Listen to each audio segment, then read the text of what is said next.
উনি এর আগে দুবার ভাইস চেয়ারম্যান। কোথাও বিরিয়ানি, কোথাও খিচুড়ি, কোথাও বা মিষ্টি বিতরণ। ভোটারদেরকে প্রভাবিত করতে শুধু খাবারের আয়োজন নয়, নেওয়া হয়েছে আরও নানা কৌশল। সরকারের উপকারভোগীদের ডেকে এনে ভোট চাওয়া হচ্ছে, বলা হচ্ছে সুযোগ সুবিধা পাইয়ে দেওয়ার কথা। উপজেলা নির্বাচনকে ঘিরে এমন পরিস্থিতি ব্রাহ্মণবাড়িয়ার আখাউড়ায়। চেয়ারম্যান পদে আনারস প্রতীকের প্রার্থী, আওয়ামী লীগের প্রার্থী উল্লেখ করে দলীয় নেতারা নানা ধরনের কৌশলে ব্যস্ত।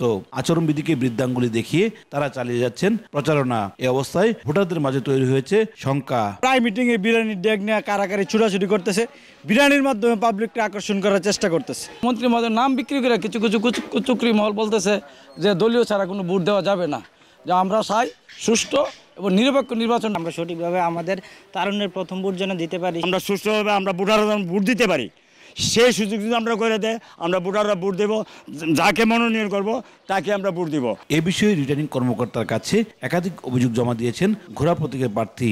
সবশেষ দেওয়া অভিযোগে তিনি মেয়র কাজল নিয়ন্ত্রিত প্রতিষ্ঠানের কর্মরত কর্মকর্তাদেরকে ভোটের দায়িত্ব না দেওয়ার অনুরোধ জানান। সুষ্ঠু ভোট হলে জয়ের ব্যাপারে শতভাগ আশাবাদী তিনি। অপরদিকে আনারস প্রতীকের প্রার্থী তার বিরুদ্ধে আনিত অভিযোগ অস্বীকার করে বলেন সবকিছুই ষড়যন্ত্র। নির্বাচনী প্রচারণা ভিত্তিতে তো ওই মানুষকে খাওয়া দাওয়া করে প্রভাবিত করানো নিষেধ, সেটা ওনারা করতেছেন।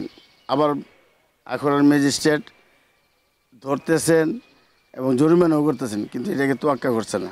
সম্পূর্ণ ভিত্তিহীন। আপনি জানেন আজকে দীর্ঘদিন আমরা মাঠে কাজ করছি, এরকম কোনো কিছুই নাই। আর আপনি জানেন সারা দেশের নির্বাচন সুষ্ঠু অবাধ হচ্ছে।